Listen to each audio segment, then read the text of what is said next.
Hallelujah. स्वागत है आप सबका मेरी भविष्यवाणियों की पुस्तक में। तो आइए हम आज के पवित्र वचन को पढ़ेंगे जो कि परमेश्वर के दास प्रेरित अंकुर यूसुफ नरूला जी के द्वारा लिखा गया है। परमेश्वर की बुलाहट में आशीष। जैसा कि दूसरा शमूएल अध्याय 8 उसकी 2 आयत में लिखा है, फिर उसने मुआबियों को भी जीता और इनको भूमि पर लिटाकर डोरी से मापा। तब 2 डोरी से लोगों को मापकर घात किया और डोरी भर के लोगों को जीवित छोड़ दिया। तब मुआबी दाऊद के अधीन होकर भेंट ले आने लगे। मेरे प्रियो, बाइबल बताती है कि पुराने समय में जब युद्ध होते थे तो लोगों के साथ होते थे, देशों के साथ होते थे, क्योंकि ये परमेश्वर की बुलाहट थी।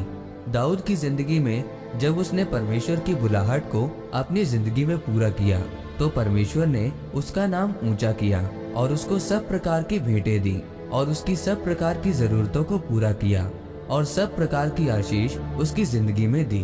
अब आपको ये बात ध्यान से समझनी है कि मेरी बुलाहट क्या है। दाऊद ने अपने बुलाहट को पूरा किया। आज आपकी बुलाहट देशों को, लोगों को मारना तो नहीं है, क्योंकि हमारा जो अब युद्ध है वो मांस और लहू से नहीं बल्कि अंधकार की शक्तियों के साथ है। तो आपको ये समझने की जरूरत है, जब जब आप लड़ेंगे और जीतेंगे तब तब आपके पीछे कुछ आशीषें होंगी जो पहले आपने कभी नहीं देखी होंगी। आप युद्ध में हैं और इस लड़ाई को अगर आप लड़ें और जीतें तो आपके पीछे आशीष इंतजार कर रही है।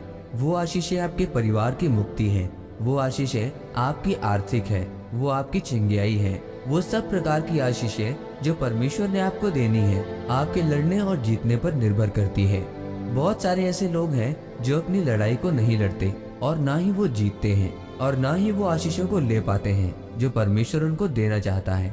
बाइबल कहती है कि जब जब दाऊद लड़ा लोग उसके पास भेंट लेके आने लगे और उसे आर्थिक आशीष मिली। बाइबल कहती है, जब तू मुझे पुकारेगा मैं तेरे नाम को बड़ा करूंगा और मैं तेरी महिमा को बढ़ाऊंगा। परमेश्वर ने कहा, अपनी नहीं तेरी महिमा को बढ़ाऊंगा, क्योंकि तूने मेरे नाम को जान लिया है। मैं तुझे छुड़ाऊंगा, तुझे बचाकर तेरी महिमा को बढ़ाऊंगा।